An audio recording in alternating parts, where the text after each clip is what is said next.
আপনাদের সামনে শুটকির একটি সবজি নিয়ে হাজির হলাম।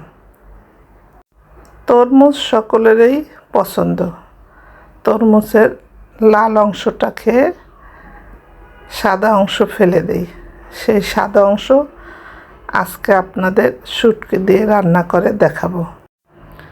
তরমুজের সাদা অংশটা আমি কেটে পাতলা পাতলা করে কেটে লবণ দিয়ে সেদ্ধ করে শুটকি দিয়ে রান্না করলাম কিভাবে, সেটাই আপনাদের মাঝে আজকে শেয়ার করব। আমি নিয়েছি 4টা লট্টা শুটকি। তেল ছাড়া শুটকিটা আগে একটু ভেজে নিলাম।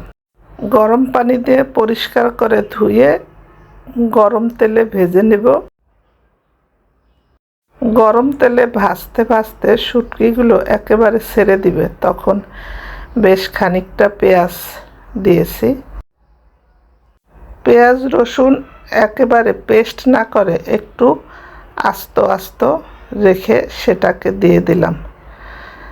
পেঁয়াজ বটি দিয়ে কাটার সময় চোখে পানি এসে যায়, তাই সেটাকে আমি ব্যালেন্স করে একটু আস্ত আস্ত করে রেখেছি। এবার দিব কিছুটা টমেটোর পেস্ট, সেটাও একবারে পেস্ট করিনি। ভালো করে কষাবো। সামান্য একটু হলুদ গুঁড়ো আর দিয়েছি 1 চামচ লাল মরিচের গুঁড়ো। সামান্য একটু পানি দিয়ে ভালো করে কষিয়ে নেব।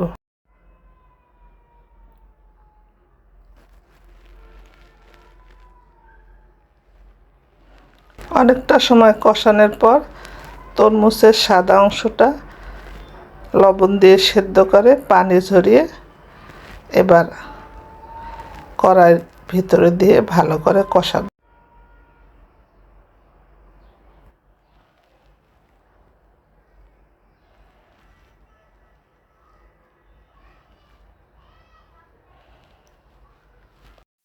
যখন দেখলাম তেল উপরে ভেসে উঠেছে, তখন কিছুটা মরিচ কুচি এবং কিছু ধনেপাতা কুচি দিয়ে আর একটু ভালোভাবে কষিয়ে রান্না শেষ করে নিলাম।